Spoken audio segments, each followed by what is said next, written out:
today we're going to be discussing eating out. If you're afraid of eating out because you're afraid of how it's going to ruin your blood sugars, this one's for you. Hello, friends. Welcome back. I hope you're having an amazing week. I just had the best week. It was July 4th.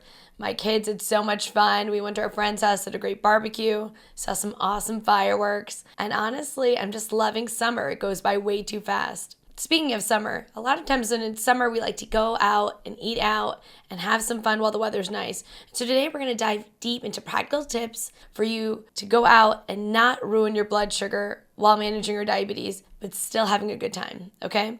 So whether you're going to a fancy restaurant or grabbing a quick bite with friends, navigating a family gathering, or dining out, this is a unique challenge for diabetics. But don't worry, I've got you covered here with tips and strategies to make smart choices without sacrificing the joy of eating. So in this episode, we're gonna be talking about how to prepare before dining out. We'll talk about things like looking at menus, communicating with the staff about your dietary needs, making good dietary choices from appetizers to main courses, beverages. I'll guide you through, healthier options that don't spike the sugar, and also how to look at the carbs and portions so you can enjoy eating your meal without overindulging, but still having a good time. And the other thing we'll also discuss is special considerations like buffets and how to handle that. And then after the meal, what to do to really help your blood sugar, and also to be a detective and investigate if the sugars did well or not with the choices you made so that you can improve in the future. So the goal is by the end of the episode that you'll have a toolkit for strategies to help you confidently navigate dining out as a diabetic. Whether you're newly diagnosed or a long-term diabetic looking for fresh ideas, stay tuned. I got a lot of info coming your way. Before we dive in, if you haven't already, subscribe to the podcast here, okay, for the Vitality prescription so you can get more health tips to stay updated on our latest episodes. You can also follow us on our social media platforms. We'll have a link below, and share your questions. We'd love hearing from our listeners. Okay, so let's get started. So the reason I brought up this episode is because I get asked about it all the time, especially in my coaching group. So in our program, the Type 2 Diabetes Transformation Method, we meet weekly for group coaching. And this week, we really talked a lot about eating out because we're, already past the past few weeks. And now people are getting more comfortable with their routines. And so, it's summer. We want to eat out. We want to have fun. And, we really went over one of my clients really pulling up the menu and really planning exactly what she was going to have so that she could have the time she loves at a restaurant, but still not mess up her blood sugars and go toward her goals. And her goals, she's pretty, into it, right? She wants to get off meds. She wants to lose weight. And so when you're doing that, you absolutely can do that and eat out, but you can't just do it. You can't just go out and, not plan or go out and eat whatever you want, or, you're not going to reach your goals, right? And that's like anything, right? It's like taking a test and not studying, or running a marathon but not training. You can't go out to eat as diabetic without a plan in place, but if you do, you'll do just fine. So first up, let's talk about preparation before you even set foot in that restaurant, okay? So when you're planning ahead for dining out, it makes a huge difference in managing your diabetes while enjoying the meal. So here's some tips. First, I want you to research the restaurant in advance. 20 years ago, this may not have been doable. Okay, I don't know. My mom, she, not for diabetes, but she used to do the old Weight Watchers. And she would try to look up restaurants, and it wasn't as, kind of clutch as it is now. See, before they used to have this little book with different places, different restaurants. She would pull up this little, it was a little book, kind of like this wide and this thick. And she would flip through and say, oh, McDonald's, it's 410 calories for the 10-piece chicken nugget. And, just each thing, it was really cumbersome and really not doable. But now all these restaurants have their menus online, the same place you can make the reservation, right? On OpenTable or on their website or Yelp, or even honestly, on Google, you could probably look it up for a generic dish. You can really find out exactly what the nutrition is going to be when you're going out for the most part. And this is especially helpful because even if you're in between picking a different restaurant, knowing that may make you pick a restaurant that's going to have more of what you need, okay? So definitely a good idea to see what's available. So after you've, looked up the restaurant, decided where you're going to eat, the next thing is to plan your meal before you arrive. And you're going to decide on a few healthy choices that fit within your dietary needs, because this is going to help you avoid impulse decisions that will absolutely lead to high blood sugar levels. Thinking about things like portion size, carbohydrate content in these dishes absolutely will help you. So knowing what to order will reduce stress and honestly help you stick to your plan. And so that same client I was telling you about in our group coaching, we were looking at the menu and we were really looking at where we could pair the foods that are serving her, but equally the things she enjoyed, right? And something I wanted to mention about prep is also timing. So example, when she was going out to eat with her friends, she goes with another couple friend and they mentioned, eating a little bit later, right? And so if you're eating the same time every day, that's great. That's going to keep your blood sugar steady. But if you're going to change your timing, right? Because the reservations may be a little bit later, right? So if you're gonna have a snack before so you don't indulge so much later, make sure you take that portion out from your meal coming up, or you're gonna wind up again overindulging. And again, if you're doing that only once in a while for like an occasion, that's fine. But if you want to eat out regularly, which honestly I love to do, I love eating out, especially now that COVID has kind of died down a little bit more, we can go out and enjoy ourselves again and socialize, right? So it's something, if you want to do it regularly, you absolutely can, but you just have to be prepared. So especially if you're taking something like insulin or your medication, so make sure you're also with that timing your meds, right? So anyway, so you're going to try to do it at your normal meal time. And if it's going to be late and you're going to have a snack like a piece of fruit or bread or whatever it is, skip that serving during your meal for whatever you have as the snack. That way we don't double up. Now, the next thing is when you get there, you're going to want to definitely communicate, with the restaurant's staff. Don't be afraid to ask about ingredients and how the dish is prepared. Remember, part of a restaurant, right, when you're going out to eat, is they're serving you, right? You're not cooking, you're not planning, you're not cleaning, right? Take advantage of this. So you can literally ask them if they can steam or grill instead of fry, or if they serve sauces or dressings, if they can put it on the side. If they make those sauces with flour, believe it or not, a lot of restaurants, to get that thickness into their sauces, even on meat, will add flour into it. Okay, so for a diabetic, right, they might not even care for the sauce anyway. So it's good to know what's on there. So most of the restaurants, they're absolutely happy to accommodate your dietary needs if you explain it to them clearly. Also, remember, if you've been to a place before and you know the servings are maybe kind of a lot, you can actually ask them to half the serving or box, half of it, and then you could bring it out rather than waiting for it to get to the table. And if you do wait for it to get to the table, you can always have them box it later. But I always find kind of like feeling awkward at the end, asking for a box and then having to get the check. And especially with my kids, they're 3 and 5, and they don't last long at restaurants. So I like to have a plan. Anyways, also, when you go there, don't be afraid to ask for swaps. Like say the meal comes with a side of a carb, right? And you already, had enough carbs for it. You don't want any more carbs, right? You don't want to, make the sugar spike for whatever reason. You can ask for a double veggie. They are used to this. Certain restaurants make that easy where they let you choose a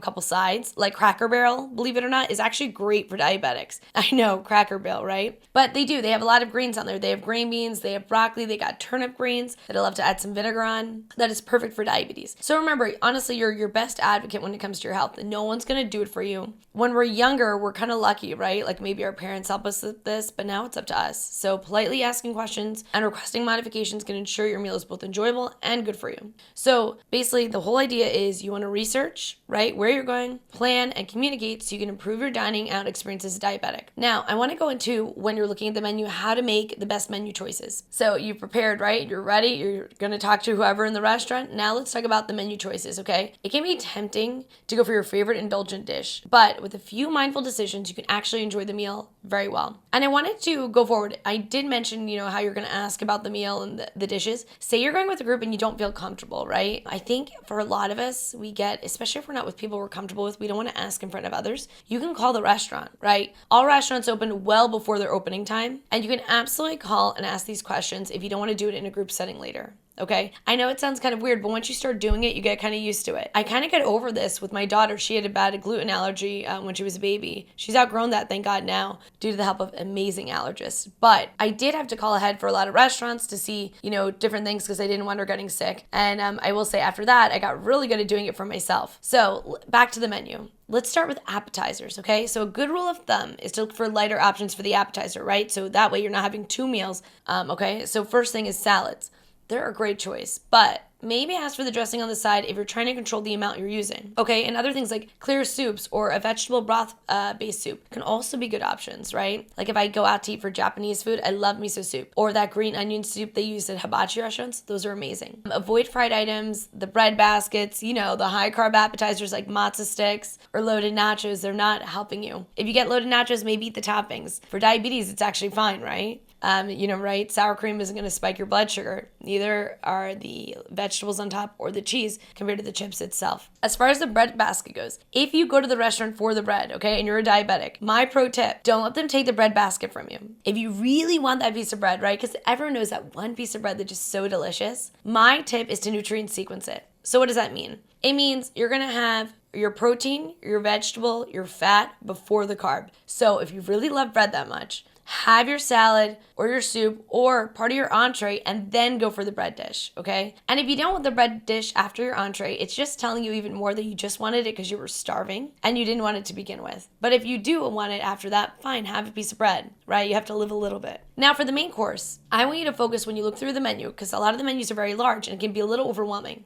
Focus for the words grilled, baked, or steamed. These cooking methods are typically healthier, lower in fat content compared to, fried or sauteed dishes. And look for, good proteins like chicken, fish, tofu, beef, and pair them with non-starchy vegetables like broccoli, spinach, and green beans. This is just an easy go-to where if you're not wanting to really overthink, what you're going to eat, it's a great way to do it. I want you to be very mindful of your sides. Traditional sides like pasta, rice, and bread, they quickly increase the carbohydrate intake. And as we know for diabetes, right, you have insulin, right, for type 2 diabetes, but it's not working, right? You're insulin resistant. And yes, carbs need insulin. Protein needs a little bit, fat almost needs nothing, right? It doesn't need anything. It can metabolize itself. That's fine. But for insulin, right, carbs are the one that need the most. So if you have less carbs, right, you're going to decrease your insulin resistance over time. So I really do want you to focus on avoiding foods a little bit like pasta and rice and bread in big portions because the carbohydrate intake can get really high. And in restaurants, that's their cheapest part of the meal, the bread, the rice, the pasta.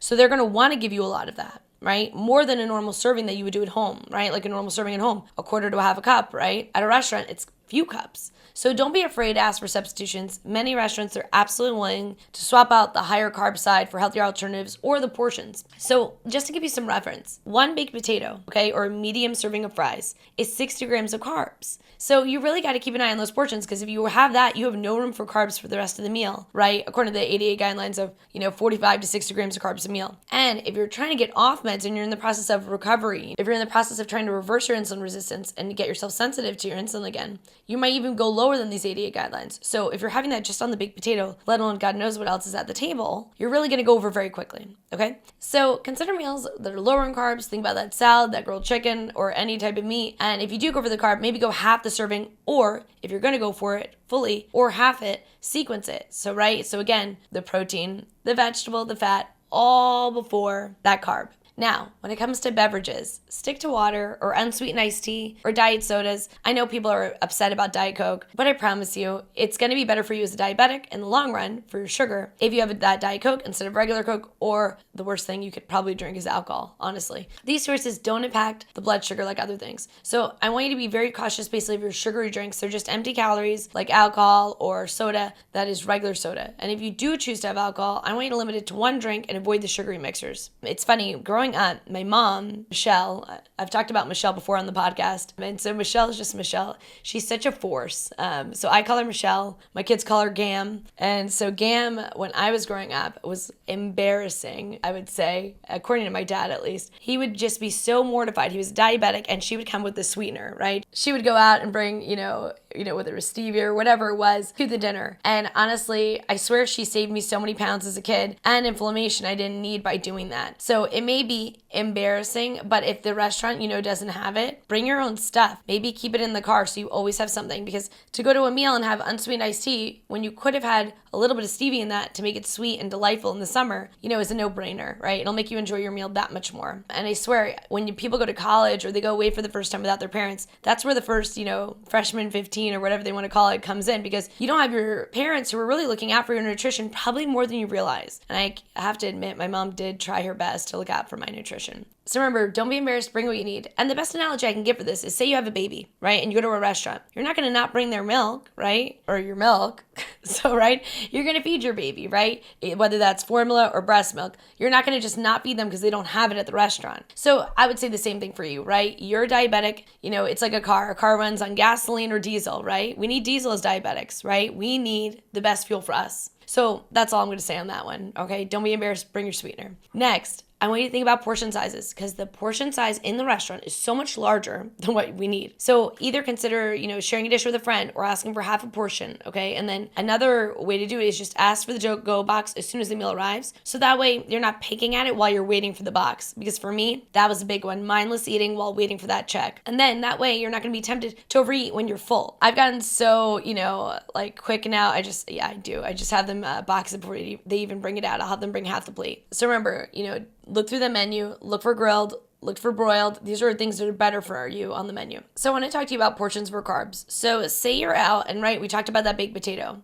You could have half of it, right? Or you could choose to still get it, right? Get your money's worth, right? Especially if they won't swap, and maybe give it to your kids or box it for the next day. As a mom, I do this all the time because I know that serving is so big. It's like 2 to 3 servings as a side that if I bring it home for my kids the next day, I've already got dinner squared away. All I need to do is add a meat and a vegetable and have a full dinner, and I don't have to make them a separate carb side, which is something I normally do for them since I don't usually eat too many carbs at night. So another tip I wanted to offer is to eat slowly and pay attention to your hunger and fullness cues. So one thing, I tell people, especially when they're starting on their weight loss journey, is that if you set a timer at home, right, for 1 to 2 minutes, see after 1 to 2 minutes, are you full or not full, but satisfied, right? And then if not, set another 2-minute timer. And you're going to start to realize how long it takes you to feel full. The reason that's a nice exercise to do is because if you're out and you start to pace yourself and know how long it takes you to feel satisfied, you're not going to be kind of skewed, because when you go to a restaurant, usually it's a bigger plate they give you, okay? Bigger than the one at home. It's like, a restaurant plate. And so you can't rely on your eyes to tell you when you're done. But relying on timing and eating slowly and really enjoying your food and intuitively eating is absolutely going to save you major calories when you eat out. So by being intuitive and really thinking about it, you're going to do much better, because it takes 20 minutes, right, for your brain to actually realize it's full. So if you take the time to savor each bite, you can absolutely prevent overeating, because your brain will, start to kick in if you don't rush it. So the next thing I want to talk about is other reasons, there's carbs, right? So besides like your potatoes, rice, bread, pasta, juice, soda, alcohol, all that kind of stuff, the one thing I want you to think about is there's hidden carbs in the sauces, the dressing, and the marinade. So ask for these on the side. That way you can control what you consume. And so when it comes to when you do pick a carb, right? Yes, green vegetables are the best. But after that, then focus on things like fiber, okay? Things that are lower in carbs, higher in fiber are going to do much better for your glucose. Another thing I wanted to mention is if you're not sure about the carbs, you can look up the carb count on your phone. Type 1 diabetics have to do this all the time when they use their pumps, right? They have to put in how many carbs they're having on their pump. A type 2 diabetic should do it just for knowledge, to know how much carbs they're having. So these mobile apps, I love Calorie King, MyFitnessPal. There's a new one called EDO. It's pretty cool. You take like a picture of your dish and it'll tell you how many carbs, and it's actually pretty accurate. Anyways, I can send put the links for those below. No affiliation, just things I use myself. And so basically, when you're inputting your meal choices, you can get a better idea of your carb intake and then adjust your insulin or other medications appropriately, right? So the other thing is I want you to consider the timing of your meal, right? When you're eating much later, right, you may actually notice the spike is a little bit more or less depending on, what time of day things are going. So if you've noticed that at a certain time of day you deal with carbs better, right, your carb tolerance improves, maybe eat during that time. And then always, even if you picked a good meal, sequence it, okay? Always sequence those carbs last. If you do that, you will save yourself at least 30 points on the sugar, I promise. So another creative way to sequence, right? So say you're having this soup, or you're having maybe even a piece of cheese, right? They always have cheese plates, right, in the beginning for a meal, something like that. You're going to do a lot better if you have the carbs after that. Just don't eat the bread first. I'm telling you, if you take away one thing, eat the bread second or third or fourth, or not at all. But either way, don't make it the first thing, because the bread dish is going to be the first thing out. Now, I want to also talk about something called carb cycling. If you're like me and you enjoy eating out, carb cycling as a diabetic may be something that's very helpful for you. Carb cycling is where you have certain days where you eat more carbs and certain days where you eat less carbs. And this really tricks your body and helps with that carb tolerance, right? Because the problem is when we become insulin resistant, our bodies do not respond to the insulin we make. So once you reverse that, maybe by doing a lower carb diet, maybe losing weight, or other things that cause insulin resistance, once you've settled stress, all those kind of things, and you're kind of at a maintenance phase with your diabetes, carb cycling is a nice way, still get the carbs in that you enjoy, and then you still can get the sugar way down, because the next day you can do a little bit tighter. So if I have a night out, I always make that in my higher carb day, because I know there's a lot of hidden carbs in the food when I go out to eat. So when I come home the next day, I'll do a stricter way. So example, say I have leftovers from my meal, right? The other day I went to a Palestinian restaurant in town, and they had these big, awesome kind of like bowls, and right, and so it had the chicken, like the shish, and then it had everything: tomatoes, cucumbers, hummus. It had rice in the bottom, ton of vegetables, beets, olives. I mean, it was delicious, right? And so I had some of the rice then. I had sequenced it. I ate my certain foods on top, and then it was just such a big bowl. So when I came home, right, I just literally took off the toppings, right? All the meat, the vegetables, the hummus, all of it. I put it into another bowl, saved that in the fridge, and then tossed the rice. You know what I mean? So the next day was a tighter carb day, right, than the day before when I ate out. So that's a way you can kind of carb cycle, right? You can take your leftovers the next day, take out the things that don't serve you, and then still enjoy your leftovers, okay? And I'm a big leftover fan. Saturdays are a big leftover day in the house. We usually go out Friday night, and then Saturdays leftovers, Sundays meal prep. And I love that sequence for me. So to sum up, I want you to manage your portions and carb intake, okay? You just want to be mindful about it, make informed choices. And with those strategies, you can definitely eat out and, keep your diabetes under control. Now, before we end this podcast episode, I wanted to talk about special considerations, okay? So one special consideration to discuss is the buffet. So let's talk about buffets and all you can eat settings. These are very challenging because of the abundance of food and variety. So first, I want you to start like you would do anything. If you go to a clothing store, you don't just go, rack by rack by rack. You kind of peruse, the room, right? Where's the clothes over here? Where's the clothes over here, right? Or, if you're picking your teammates for, dodgeball, right? You're saying, who looks athletic here? Who's going to be best on my team? Same thing when you go to a buffet. You're going to peruse. You're going to look around. You're going to see everything around the buffet. Okay? Then that way you can make a healthier choice, because if you just start loading your plate, the first thing they're going to show you is the cheaper stuff. They want you to load up on the pasta and the rice. So begin with a large serving of non-starchy vegetables to fill up, and then go to where your meats are, right? Your proteins, okay? Avoid the high carb foods, high fatty options like the pastas, those fried dishes, because honestly, just because it's all you can eat doesn't mean you have to eat everything there, okay? You've been to a buffet before. This isn't anything new. It's not going to be the buffet of your life. Just try to stick to your plan as much as possible and prioritize the foods that align with your dietary needs. The one thing I discuss with my clients when they talk about all-you-can-eat buffets is, instead of counting carbs, I want you to count money. So what I mean by that is, I want you to eat the most expensive thing at that buffet. 1,000%, I bet that it's better for you as a diabetic to eat the most costly stuff. Think about it. When you go to a buffet, the end is usually some type of meat, like a prime rib, right? And before that, usually is salmon. And before that, usually your asparagus, right? That is the most expensive stuff at that buffet. If you eat expensive, right, your sugar likely will not spike. So think what costs them the most and eat a ton of that. Remember, we want to avoid the carbohydrates as much as possible. So obviously, if you like something, fine, put it on your plate. Put like a small area on your plate, like a quarter of the plate that you think it's going to be, a little more sinful. Maybe it's the dessert or the pasta or something like that. And then again, nutrient sequence it, right? Eat the meat and the vegetables first, then go to the carb. Now, I want to talk about social situations and peer pressure. Dining out with friends and family can sometimes come with like very added pressure to indulge. And it's important to remember that your health comes first. So you can be very polite, but firmly decline any food offers that don't fit into your meal plan. Everyone has an Aunt Betty, right? The person who's kind of nosy. Oh, you're losing weight. Or, oh, why are you watching what you're eating? Or, oh, they prepared this. You're really not going to try this bread? Try this bread. You know what I mean? They're a little bit overbearing, maybe. You might be kind of conscious of them. But honestly, yeah, you could tell them, yeah, thanks, but I'm sticking to my diabetes management plan and I need to stick to my plan if you want to. But honestly, all you have to say is, no, I'm good. The less the better. Honestly, just no. Right? I don't know. It's something in our society we're like afraid to just say the word no, right? We just feel obligated. And it's like, we know, especially when you eat out, the food is not healthy. It is meant to make us like the food, enjoy the food, and come back for more. It is not meant for us to lose weight, right? Most restaurants are not built that way. So if you just want to say no, just say no, right?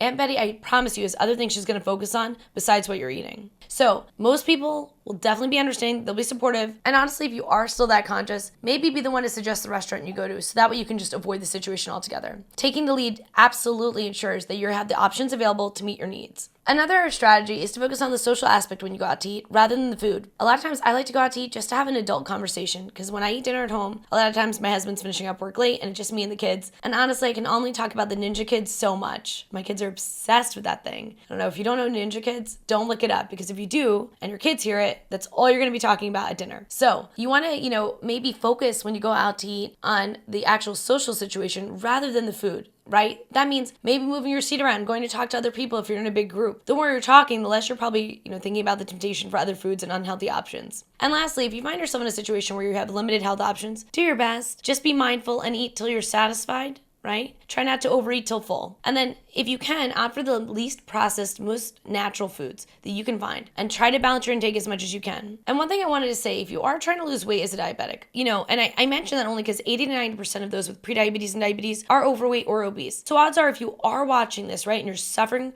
from obesity, which absolutely isn't your fault, and if you haven't watched that episode, on our podcast, go watch it. It's not your fault that this happened. Insulin resistance absolutely causes it. The chemicals and stuff they put in our food absolutely make us addicted to food. So, and slow our metabolism with all the chemicals they put in. There's so much to it, but don't feel bad. But odds are, if you are watching your sugar and you're caring about it, you're probably watching your weight too. And if you are, I want to mention that normally when you're eating home, I always tell people layer on the fat, right? Because it doesn't need insulin. But when you eat out, right, the calories do go up higher. So it's the one situation where besides carbs, you actually do want to look at maybe a little bit of the fat. Okay, they put a lot of excess fat to increase the flavor and also to make things shiny. They'll like pour oil on just to make your like meal glisten. Okay, in these restaurants, when they add, these excessive amounts of oil, the calories are just so high. And weight loss is to a degree calories in, calories out. It's not the end all be all. There's a lot more things that go into it. But when you're going out to eat, when the average meal calories is like, up to 4,500 depending on the meal. And we'll go into calories in a little bit.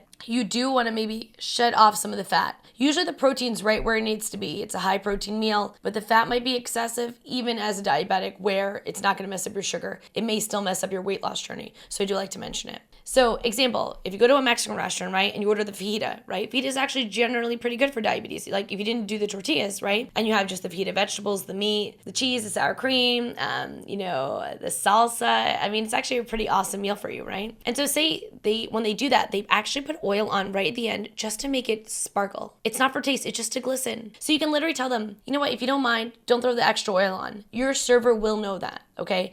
And, if you've ever worked in the restaurant industry, you know this, they just add extra fat. So I wanted to talk about the average breakdown for a typical dinner out, including the calories, fat, carbohydrates, and protein. Because what happens is when I talk to my patients, they'll tell me I only eat out once a week, right? But I'm not losing any weight. So they may have been good all week and maybe had like, say, a 250 to 500 calorie deficit depending on their, diet they're on. But if they're eating out, right, then that might not be working. So the average appetizer, the calories are 500 to 1,000 calories. The average fat, 30 to 60 grams of fat. The average protein is 10 to 20 grams. That's for an appetizer. The main course, the average calories are 1,000 to 1,500 calories. Fat is 50 to 80 grams, and the average carb is 100 to 150 grams, and the average protein is 30 to 50. So if you haven't noticed already, right, what we're seeing is high calories, high fat, high carbs. The protein is actually pretty typical for a meal, right? Around 30 grams. It's 30 to 50 grams where you want to aim. So it's really the carbs and the fat, they're the excessive parts when you eat out. So again, a side dish, the average calorie in a side dish is 200 to 500 calories per side. The average fat is 10 to 30 grams, and the average carbs are 30 to 60 per side. The average protein is 2 to 10 grams per side. So, and then dessert, dessert's dessert. I mean, at least dessert, it tastes like it's sinful, right? The worst is when you have something that you think is healthy and then it's full of fat and you don't reach your goals because the calories are so high and you had no idea it wasn't healthy. So dessert, is 7 to 1,200 calories. The average fat is 40 to 70 grams. And the average carb is 80 to 150. And the average protein, 5 to 10. We talked a lot about the sugar, right? So your non-alcoholic sodas absolutely are, going to be affecting things. So soda is like 200 to 300 calories, 50 to 80 grams carbs. Your alcohol would be like 150 to 400 per cocktail or drink. And so again, just not really helping you. So your average dinner out, okay, big picture, 2,500 to 4,000 calories total.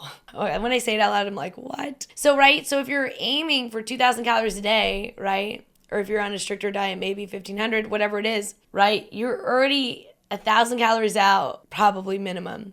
And the total fat from that is 130 to 250 grams of carbs. I don't care what, even if you're on keto as a diabetic, that's a lot of fat, right? 250 grams, that's a lot. And the carbohydrates being 320 to 570 grams. Even if you're not a diabetic, 320 to 570 total carbs per meal, right, is excessive. You're going to cause diabetes by eating that. So even if you're not a diabetic, you may want to follow these tips to prevent diabetes. So if you have a family history, think about it, okay? So you get the idea, okay? And those are just averages, but I did want to throw it out there because I didn't realize the dinner out was that much more than a normal meal. Now, in this last segment, I'm going to discuss what to do after the meal. So after your meal, I want you to check your sugar 2 hours after you eat, or at least before the next meal if there's another meal coming up. This is going to tell you, did you manage to navigate this well? If you did, great, good for you. If you didn't, really start to look up what you ate and try to see where the missing carbs were, okay? This will help you in the future, okay? The more you know, right? You know that phrase, knowledge is power. It absolutely is when it comes to diabetes. Now, say your goal was to be healthy, right? So not that you went and you were like, I'm going to have the cheesecake, because sometimes you just want the cheesecake. But say you did it and you went over on your sugar and that was not the goal. Consider taking a short walk. Physical activity can lower the sugar level by increasing your body's insulin sensitivity very quickly, okay? So a 15 to 20 minute walk will absolutely help uptake that glucose. And then again, I want you to reflect on the meals,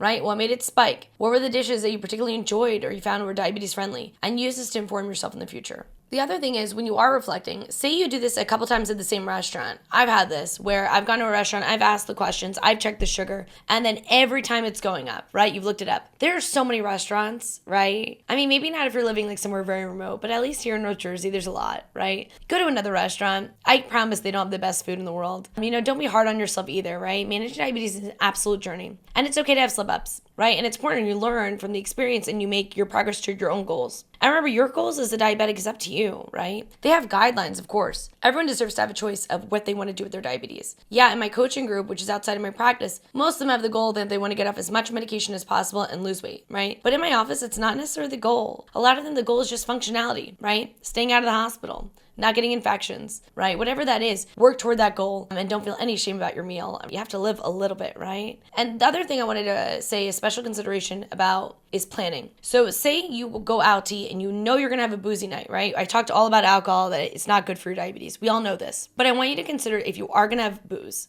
okay? I want you to consider before the night out, prepping for the next day's meals for breakfast, lunch, and or dinner the day before. And I'll tell you why. The next day after alcohol, your brain is foggy, you are tired, you are not going to want to meal prep. You are not going to want to do anything after you drink. So I really want you to focus on prepping actually the day before for the day after. Okay? It sounds excessive, but if you do that, maybe still, especially if you're one of my younger diabetics, you can still have a good time. Or maybe older and you like to have fun, okay? I don't know. For me, it's like one of those things that just doesn't seem worth it a lot. But, for a lot of people it is, right? I know it's a big thing for a lot. A lot of people really enjoy drinking. So if that's the case for you, I want you to actually prep before you go out for the next day. So enough about this. So I hope you find today's episode on eating out as a diabetic both informative and doable. Okay, so just to recap, prep before you go out, right? Look at the restaurant, pick the restaurant, talk with the staff, make a smart menu choice looking at that menu. Remember, look for those keywords: grilled, baked, steamed, okay? Choose those non-starchy vegetables and be mindful of the beverage. Manage your portions, manage your carbs. And when you're handling things like buffet and people, right, put yourself first, always. Remember, dining out as diabetic doesn't mean you have to sacrifice enjoyment for health. With a little preparation and a little mindfulness, you can make dining out a pleasant and manageable experience. I'd love to hear your thoughts and tips on the topic, so feel free to share your experience with us on any of the social media platforms or leave a comment below. Your feedback is incredibly helpful to us. And don't forget to rank our podcast as well. And don't forget to subscribe to stay updated on our latest episodes. If you enjoyed today's episode, please leave us a review. It really helps us reach more people who could benefit from the information. And stay tuned for our next episode. Thanks for joining me. I'll see you in the next.